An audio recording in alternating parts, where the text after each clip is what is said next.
അപ്പോൾ അനാഥാലയങ്ങളെ പറ്റി ഒരു ഡോക്യുമെന്ററി. യാ ജോലിയുടെ സ്വഭാവം മനസ്സിലായി, പക്ഷെ പറ്റിയ ആളെ കിട്ടാനാ പാട്.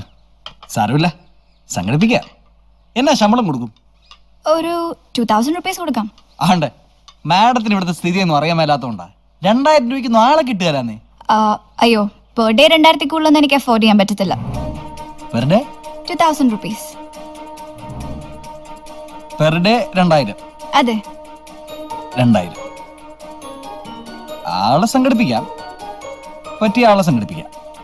പക്ഷെ വള്ളിക്കാടൻ ഇത്രയും കാര്യമായിട്ട് പറഞ്ഞ സ്ഥിതിക്ക് ഏതെങ്കിലും ഒരുത്തിനെ പിടിച്ച് മാഡത്തിനെ ഏൽപ്പിക്കാൻ പറ്റിയല്ല.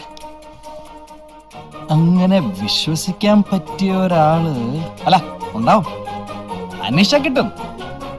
അല്ലെങ്കിൽ ഇത്രമാത്രം ഭാവനയും കഴിവും ഉത്തരവാദിത്വം ഒക്കെ ആവശ്യമുള്ള ജോലി ആയതുകൊണ്ട് ഞാൻ തന്നെ ഏറ്റെടുക്കാം. എന്നാ? ഓ, സോ കൈൻഡ് ഓഫ് യു.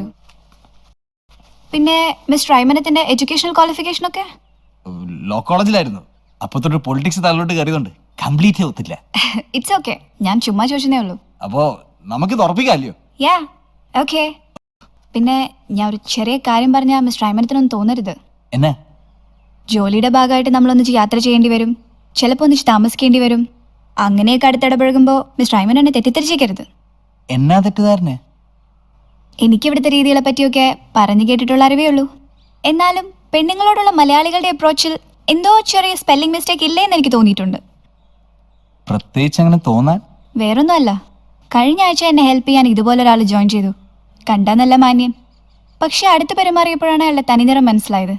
പരിചയപ്പെട്ട 2ാം ദിവസം തന്നെ അയാൾ എന്നെ പ്രപ്പോസ് ചെയ്തു. അങ്ങനത്തെ ചില ഞരമ്പുകൾ എല്ലായിടത്തും ഇല്ലയോ? പക്ഷെ ജനറലൈസ് ചെയ്യണ്ട. അയ്യോ, മിസ്റ്റർ ഐമൻ അങ്ങനത്തെ ആളാന്ന് എനിക്ക് തോന്നുന്നില്ല കേട്ടോ. മാഡത്തിന്റെ പേടി എനിക്ക് മനസ്സിലായി, പക്ഷെ എന്റെ കാര്യത്തിൽ മാഡം പേടിക്കാൻ വേണ്ട.